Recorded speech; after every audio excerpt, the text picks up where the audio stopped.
ಚುನಾವಣೆ ಆದ ನಂತರ ಹ್ಞೂ ಏನು ವಿಕೇಂದ್ರೀಕರಣ ಆಗತ್ತಾ, ರಾಜ್ಯ ನವಂಬರ್ ಕ್ರಾಂತಿ ಆಗತ್ತಾ, ಯಾವ ಪಾರ್ಟಿ ಕೇಳ್ತಾರೆ? ಏನಾದರೂ ಕಾಂಗ್ರೆಸ್ ಅಲ್ಲಿ ಆಗಿರ್ಬೋದು ಅಥವಾ ನಿಮ್ಮ ಪಕ್ಷದಲ್ಲಿ ನಮ್ಮ ಪಕ್ಷ ಆಗೋದಿಲ್ಲ ರೀ. ಹೈಕಮಾಂಡ್ ಏನು ನಿರ್ಣಯಕ್ಕೆ ಬದ್ದದು ನಾವು ಯಾರಿಗೂ ಕ್ರಾಂತಿ ಆಗೋಲ್ಲ.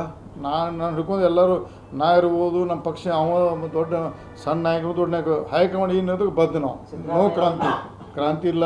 ಪದೇ ಪದೇ ಹೇಳ್ತಿರ್ತೀರಿ ಸಿದ್ದರಾಮಯ್ಯನ ಕೆಳಗಿಳಿಸ್ಬೇಕು, ಬೇರೆದವ್ರಿಗೆ ನಾಯಕತ್ವ ಕೊಡಬೇಕು ಅನ್ನೋದು. ಬಟ್ ನನಗೊಂದು ನಮ್ಮ ಪಕ್ಷದ ಬಗ್ಗೆ ನಂಗೆ ಅಸಹ್ಯ ಅನಿಸ್ತದಿಲ್ಲ.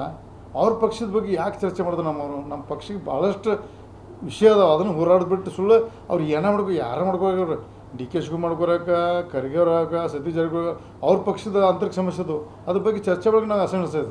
ಅದು ಮಾಡ್ಬಾರ್ದು ನಾವು. ಸಪೋಸ್ ಡಿ ಕೆ ಶಿವಕುಮಾರ್ ಏನಾದರೂ ಸಿಎಂ ಆದರೆ ಏಕನಾಥ್ ಶಿಂದೆ ಅವ್ರು ಯಾರಾಗ್ತಾರ ಕರ್ನಾಟಕದಲ್ಲಿ? ಸಪೋಸ್ ನೀವು ಸುಮ್ಮನೆ ಕೂತ್ಕೊಳ್ತೀರಾ ಅಥವಾ ಯಾರು ಆಗೋದಿಲ್ಲ. ಅವ್ರ ಪಕ್ಷ ಇನ್ನೂ ಕಾಂಗ್ರೆಸ್ ಪಕ್ಷ ಮುಂದುವರಿಬೇಕು, ಇನ್ನೂ ಕೆಳಗೆ ಕುಂತೈತದು.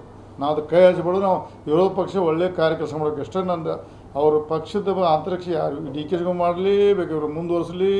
ಒಟ್ಟು ನಮ್ಮ BJP ಪಕ್ಷ ವಿರೋಧ ಪಕ್ಷ ಕೆಲಸ ಮಾಡಬೇಕು, ಇಷ್ಟೇ ನಂದು. ಸರಿ. ನಾನು